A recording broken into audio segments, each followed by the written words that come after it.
Hello buddies, here we're going to be looking at this very nice brand new Sylvania MetalArc 320/350 watt base up burn position pulse start non-UV shielded coated metal halide bulb. And this particular bulb was bought at a restore in Phoenix, Arizona for $1.50, which was ridiculously cheap for a metal halide bulb if I do say so myself.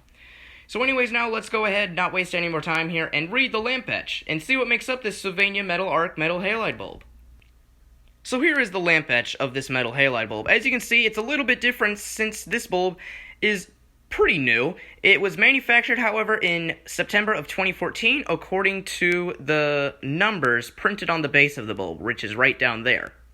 So, anyways, I'm going to go ahead and tell you the lamp etch a little bit differently for this video, compared to other Sylvania metal halide bulbs that I have. So I'm actually going to be doing it layer by layer. So I'm going to start on the outer layer and then end on the inner layer of the lamp etch. So you can see it's an inner ring and then middle ring and an outer ring. So I'm going to start on the outer ring first. So of course we have our Sylvania label that tells me the company name of the lamp. So it is made by Sylvania. And then of course on the opposite end of it we have our nickname of this metal halide bulb, which is called MetalArc. And then, of course, on both sides of the outer layer of the lamp etch, we have our lamp description. And it's a little bit complicated, but since I have been studying about these lamps for nearly 3 years, I pretty much know what everything means, so I'm going to go ahead and explain it to all of you. So, of course, we have, first off, our MP symbol, meaning metal protected or protected metal halide, whatever you want to call it.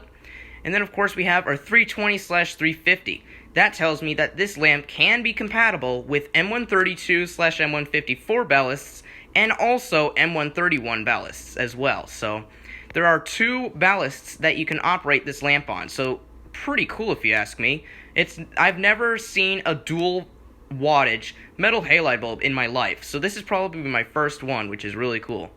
So anyways, of course we have our C right here telling me that this bulb is obviously coated, because you can see a white coating on most of the bulb, but you can see this little ender right here is clear. You can see, of course, the arc tube, but we'll get to that later. So, and then of course we have our operating position for the arc tube. It is base up plus or minus 15 degrees according to the BU symbol. It says base up only, so it kind of makes sense. And then of course on the far end we have our bulb shape, which is the BT28 or bulged tubular 28, whatever you want to call it. So there you go. So I don't have to explain this one right here because, you know, it's the same thing. However, the number 8 is missing on this side. Let me go ahead and focus it in so I can show you real quick. Focus camera. Forget it. So yeah, as you saw right there, this metal halide bulb has a missing number on the lamp description. You can see for yourself right there. Look at that. They forgot to put a number 8 right there. Silly them. So anyways, let's go ahead and see what the middle ring has to offer. So of course the middle ring of the lamp etch is pretty much the same thing on the other end. So I'm not going to do it all. So of course we have our wattage right here. We have two wattages actually. It is 320 or 350. That means you can operate this bulb on two different ballasts, but not on two same ballasts wired in parallel. Otherwise you'll overload the lamp that way. So, and then of course we have our two ballast ANSI codes. We have the M154 or the M131, and it's open rated because this lamp has a shield. So I'm going to go ahead and point it to some light so you can see. Yep, there is a shield around the arc tube on this bulb. So yeah, you can see it's a base up operating position because there's one coating of ceramic that is missing, and it's this side right here. You can see the coating of ceramic on the top here that tells me that this lamp is base up only. So anyway, that's that. So those are the two different ballasts that you can operate this lamp with. And then of course we have our two letter R's telling me that this lamp will emit ultraviolet radiation if broken. And then of course we have our two mercury symbols printed on either end, telling me that the arc tube contains mercury. So anyways, that's what this lamp etch has to offer. And yeah, pretty cool lamp etch if I do say so myself. So now let's look at the construction real quick of this lamp. So first off, we have our hard aluminum base with a ceramic insulator. And as you can see, this base right here is the EX39 base because this lamp here is open rated because it has a shield. So you can see it's a newer metal halide bulb since it has the nickel plated base and the ceramic insulator. So if it was an older lamp, it would have brass and a glass insulator. So it kind of makes sense. So there you go. So Of course, we have a tiny amount of bulb glue, just mainly on the connections right there. It's like mainly right there, so it can stabilize the connection and all that, so there it is. Of course, we have our stem right here and a metal strap to support the outer bars. That basically supports the shield for the air tube, of course. And, of course, we have, don't know what that circular thing is. If anybody knows what that circular thing is in that lamp, let me know in the comments. Here is a resistor. I don't know why there is a resistor in here. Although it's pulse start, I don't know why there is a resistor in here. It's basically trying to trick me that this is a probe start metal halide because the arc tube looks very similar in length of a 400 watt probe start metal halide, but it's not. It's a little smaller than a 400 watt metal halide arc tube. It's a little bit short. So I guess it's like about a couple millimeters short. So there you go. Here's the stem right here. You know, the live wires going through that. You can see the arc tube right there. And you can see that's the bottom end of it. You can see that this arc tube is like held on very nicely because of the shield supporting it. So anyways, I'm going to go ahead and actually move to a light source so you can get a better view of the inside. Alright guys, I moved to a daylight white LED bulb so you can see the inside better. So you can see the arc tube very nicely on this. You can see it's a base up position arc tube only. You can see the halides right there. You can see the ceramic coating right there. You can see the shield is basically covering the whole arc tube. So in case if this arc tube ruptured, that means the shield will protect the outer layer from shattering, which I really like. So that's why you have a little bit of an advantage of why protected metal halide lamps are more safe than enclosed rated lamps. You can see some spring steel wires wrapped around the shield. Don't know what that is for, but if anybody knows what that is for, let me know in the comments. And of course we have our top right here, our tip to support the whole assembly of the lamp. Then of course our top connection right there for the top electrode, which is basically hidden inside of the arc tube. So if I flip it over, you might be able to see it. There it is. You can see that little black pixelated dot right there, meaning that that is the electrode right there. So anyways, now I'm going to go ahead and give you some specifications about this lamp, and then we will go ahead and give this fixture, or actually the lamp, a test, excuse me. So let's go ahead, I'll give you specifications, and then I'll give this lamp a test. So this particular metal halide bulb has 2 lumen outputs because of the 2 wattages.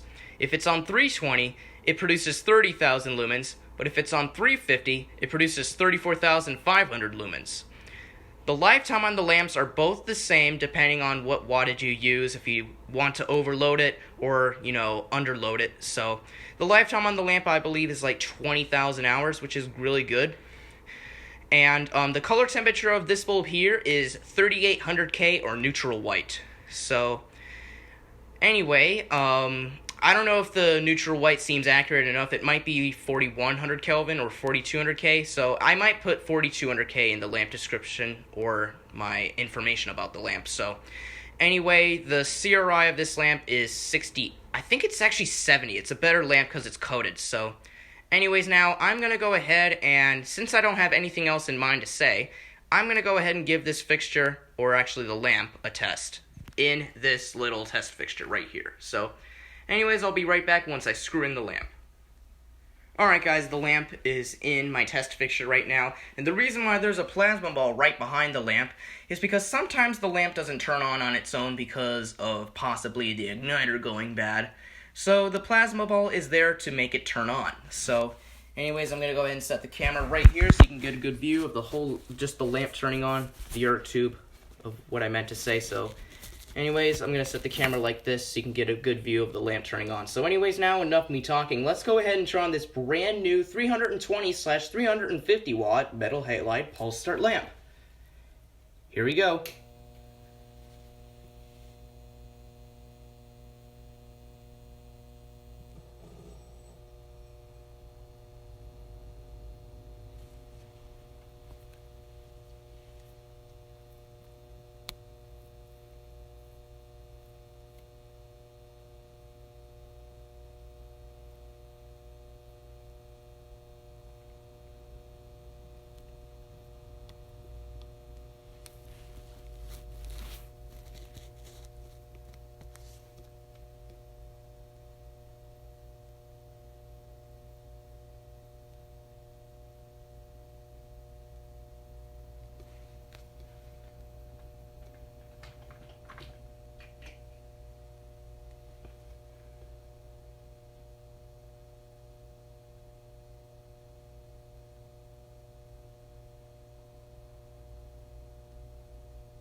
So the lamp is at full brightness, and as you can see by the looks of it, it is actually 4200 Kelvin in here. It's like cool white in here.